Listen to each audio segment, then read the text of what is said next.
अस्सलाम वालेकुम। एक्सरसाइज 2.5 हम आज स्टार्ट कर रहे हैं और इस एक्सरसाइज के अंदर हमें जो बेसिक्स हैं वो ये कि अगर हमें एक रूट्स के बनो तो हम उन रूट्स से क्वाड्रेटिक इक्वेशन किस तरीके से बना सकते हैं। उसके लिए सबसे मेन जो चीज़ है वो ये इक्वेशन है x square minus S x plus P is equal to 0। जब भी हमने रूट्स से इक्वेशन बनानी होगी क्वाड्रेटिक तो दो चीज़ें पहले फाइंड करनी है। पहली बात सम ऑफ रूट्स और दूसरी चीज़ प्रोडक्ट ऑफ रूट्स, और उनको इस इक्वेशन में डालेंगे तो हमारे पास रिक्वायर्ड इक्वेशन आ जाएगी।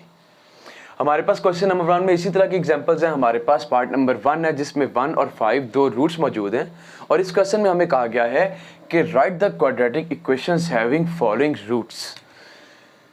तो सबसे पहला काम हम रूट्स का सम निकालते हैं। तो सम किसके इक्वल आता है 1 + 5 = 6 के।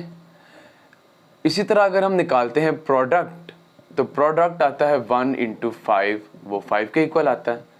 तो हमारे पास जो इक्वेशन है वो बेसिकली है x square minus S x plus P is equal to 0।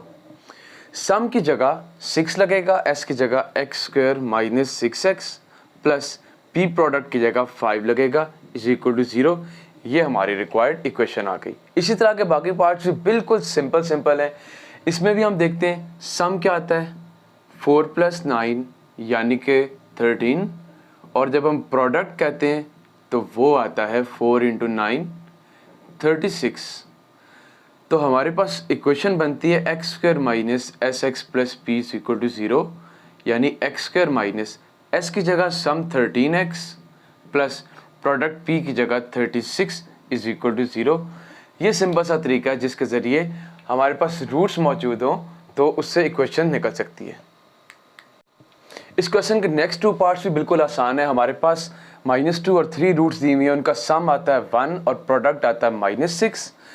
हम जब इस इक्वेशन में उनकी वैल्यूज लगाते हैं तो एक्स स्क्वायर माइनस 1 की जगह खाली 1x आ गया और प्रोडक्ट -6 यहाँ पे आ गया। ये हमारे पास इक्वेशन आ गई। पार्ट नंबर डी में 0 और -3 है। सम इसका आता है -3 और प्रोडक्ट इसका आता है 0। अब होगा क्या कि यहाँ पे सम की जगह तो एक माइनस ये मौजूद है और आगे s की जगह -3 है, जिसकी वजह से minus into minus plus 3x आ जाएगा, और प्रोडक्ट चूँकि 0 है तो वो ख़त्म हो जाएगा और फाइनल इक्वेशन आ जाएगी x square plus 3x is equal to 0। Next 2 parts हम देखते हैं। उनमें हमारे पास 2 और -6 पहले वाले में मौजूद है। सम इसका आता है -4 और प्रोडक्ट इन दोनों का आता है -12। तो यहाँ से हमारे पास इक्वेशन बन गई एक्स स्क्वायर, अब माइनस तो ऑलरेडी ये वाला और आगे -4 जब s की जगह लगेगा तो minus into minus plus 4x और -12 एज इट इज़ आ गया।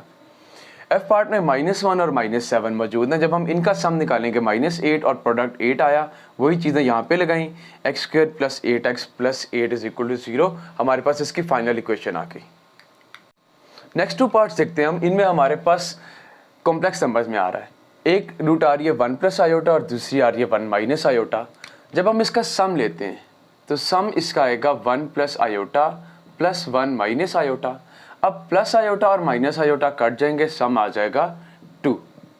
अब हम बात करते हैं इसके प्रोडक्ट की।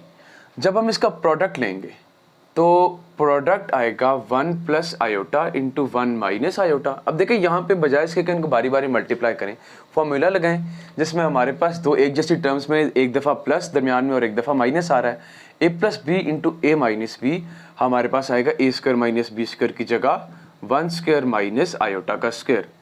ये आता है 1 - आयोटा स्क्वायर होता है -1।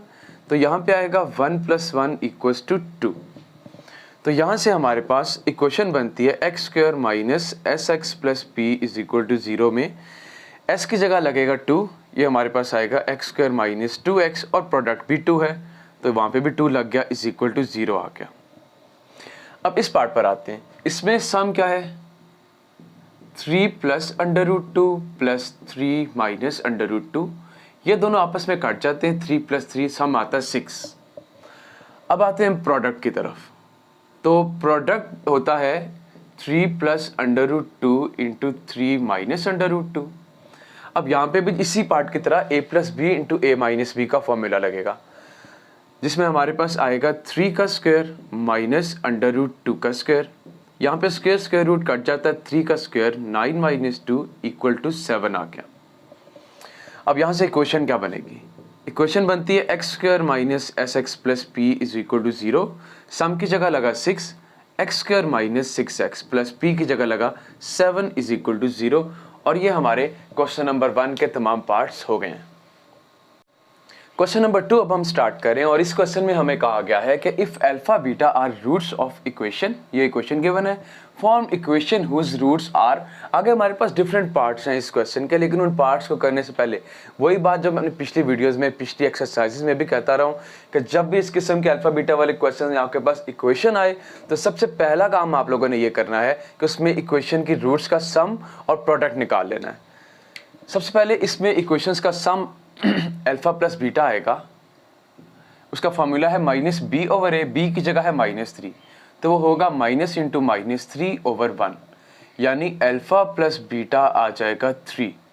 इसी तरह प्रोडक्ट का फॉर्मूला है सी ओवर ए, सी है 6, तो ये आएगा 6/1, तो अल्फा बीटा आ गया 6। ये दो मेन चीज़ें हैं जिन्होंने आगे हर पार्ट के अंदर हमारे काम आना है। हमारे पास जो फर्स्ट पार्ट है उसमें हमारे पास रूट्स मौजूद हैं 2 अल्फा प्लस 1 और 2 बीटा प्लस 1। हमसे कहा क्या गया है, क्वेश्चन को समझना ज़रा। कहा यह गया है कि ये एक इक्वेशन है आपके पास, हमने उस इक्वेशन की मदद से अल्फा प्लस बीटा और अल्फा बीटा निकाल लिया। अब उसने कहा है form equations whose roots are. Equation से रूट्स बनाने का रूट्स से इक्वेशन बनाने का काम अभी हम इससे पिछले क्वेश्चन में कर चुके हैं। अब वहाँ पे तो सिंपल नंबर्स के फॉर्म में हमारे पास रूट्स थी, यहाँ पे ये रूट्स हैं 2। इन दोनों की मदद से इनके सम और प्रोडक्ट लेके तो हम लोगों ने इक्वेशन बनानी है। हम इसके सम लेते हैं। सबसे पहले इसका सम लेते हैं। सम आएगा 2 alpha plus 1 plus 2 beta plus 1। अब देखें ये बनता है 2 अल्फा प्लस 2 बीटा प्लस 2, और इस पूरे में से अगर 2 कॉमन लिया जाए तो हमारे पास आता है अल्फा प्लस बीटा प्लस 1। अब ये काम हम क्यों कर रहे हैं, अल्फा प्लस बीटा की वैल्यूज़ हम यहाँ से लगाएंगे। हमारे पास इन तमाम पार्ट्स में अल्फा प्लस बीटा और अल्फा बीटा इन्हीं की टर्म्स में हमने जो रूट्स आएंगे उनके सम और प्रोडक्ट को चेंज करना होता है, और वहाँ से हमारे पास चूँकि उन्हीं दो चीज़ों की वैल्यू मौजूद होती है वो हम उसके अंदर पुट करते हैं। हमारे पास एक प्रॉपर इंटीजर के फॉर्म में, नंबर के फॉर्म में आंसर आ जाता है और हम उससे इक्वेशन बना लेते हैं। यहाँ पे अल्फा प्लस बीटा की वैल्यू क्या है, 2 इंटू अल्फा प्लस बीटा की जगह लगेगा 3 और प्लस 1, तो ये आएगा 2 इंटू 4, यानी कि सम इसका आ गया 8। नेक्स्ट इसका आ गया प्रोडक्ट फाइंड करने का। प्रोडक्ट इन दोनों का आएगा 2 alpha plus 1 into 2 beta plus 1।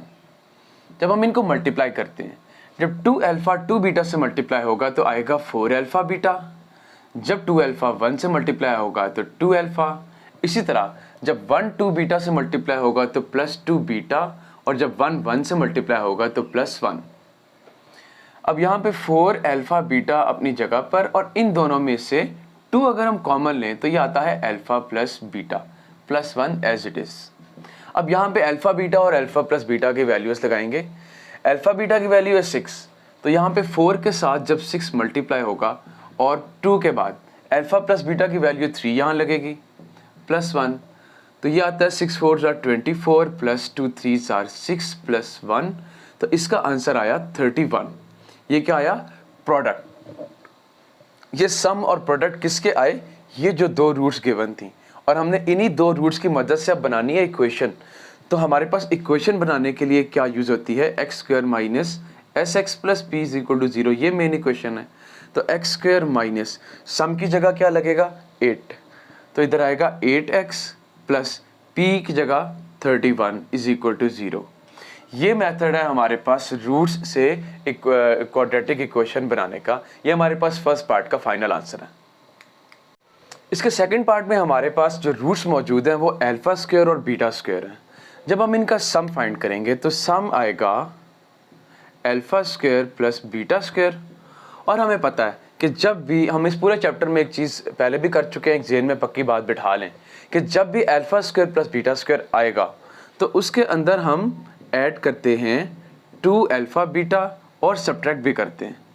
इसकी रीज़न पहले भी बता चुका हूँ कि जो ये पहली 3 टर्म्स हैं ये बन जाती हैं अल्फा प्लस बीटा का whole square minus 2 alpha beta as it is, और अब अल्फ़ा प्लस बीटा की वैल्यू हमारे पास मौजूद है, वो भी पुट कर सकते हैं। अल्फ़ा बीटा की वैल्यू मौजूद है, वो भी पुट कर सकते हैं। अल्फ़ा प्लस बीटा की जगह आएगा 3 का square minus 2 into alpha beta की जगह आया 6, तो ये आया 9 minus 12 is equal to minus 3। अब हम आते हैं इसके प्रोडक्ट की तरफ। प्रोडक्ट इक्वल है अल्फ़ा स्क्वायर बीटा स्क्वायर के। क्या हम इसको अल्फ़ा बीटा का होल स्क्वायर कह सकते हैं? यस, क्योंकि दोनों के ऊपर सेम पावर है। तो अल्फ़ा बीटा की वैल्यू 6 है, तो ये 6 का स्क्वायर बन जाएगा 36। ये हमारे पास इन दोनों रूट्स का सम भी आ गया और प्रोडक्ट भी आ गया। अब हम इसकी निकालते हैं equation. Therefore x square minus S x plus P is equal to 0। ये एक्स स्क्वायर माइनस के बाद सम है -3, तो वो वाला माइनस इस माइनस के साथ प्लस कर देगा इसको। 3x प्लस p की जगह आया 36 इज इक्वल टू 0। ये इसके बी पार्ट का फाइनल आंसर आ गया। अब आते हैं इसके नेक्स्ट पार्ट नंबर सी पर। उसमें हमारे पास जो दो रूट्स मौजूद हैं 1 ओवर अल्फ़ा और 1 ओवर बीटा। हम सबसे पहले इसका सम निकालते हैं। सम में आएगा 1 over alpha plus 1 over beta. इन दोनों का एलसीएम नीचे आएगा अल्फ़ा बीटा, और ऊपर हमारे पास यहाँ पे आएगा beta plus alpha. Beta plus alpha alpha plus beta के इक्वल है और उसकी वैल्यू है 3, और नीचे अल्फ़ा बीटा की वैल्यू क्या है 6। तो ये कटिंग होती है 3 1 जा 3 3 2 जा 6। सम हमारे पास आता है 1/2। अब आते हैं प्रोडक्ट की तरफ। प्रोडक्ट है 1 over alpha into 1 over beta. ये बनता है 1 ओवर अल्फ़ा बीटा, और अल्फ़ा बीटा की वैल्यू 6 है, तो प्रोडक्ट आ जाएगा 1/6। अब हमारे पास इक्वेशन क्या बनेगी? X square minus S x plus P is equal to 0। X square minus sum की जगह लगेगा 1/2, यानी इसको हम कह सकते हैं x/2 प्लस p की जगह लगेगा 1/6 इज इक्वल टू 0। अब देखें यहाँ तक वैसे तो आंसर ठीक है, लेकिन हमारी जनरली कोशिश ये होती है कि हमारे पास क्वाड्रेटिक इक्वेशन में जब भी क्वाड्रेटिक इक्वेशन नॉर्मल हम लिखते हैं तो उसमें फ्रैक्शन की फॉर्म ना बने। तो इसके फ्रैक्शन को ख़त्म करने का एक इजी सा मेथड है कि ये 2 और 6 इन दोनों का एलसीएम आता है 6। अब इस पूरी इक्वेशन को 6 से मल्टीप्लाई कर दें। 6 into x square minus 6 into x/2 plus 6 into 1/6। Right side पे भी बेशक मल्टीप्लाई कर दें, कोई मसला नहीं। 6 से 6 कट गया, 2 3 ज़ा 6, और ये आया 6x square minus 3x plus 1 is equal to 0। आज की वीडियो में हमने क्वेश्चन नंबर 2 के सी पार्ट तक किए हैं। इससे नेक्स्ट वीडियो में इससे आगे वाले पार्ट्स और लास्ट क्वेश्चन कराया जाएगा। Thank you.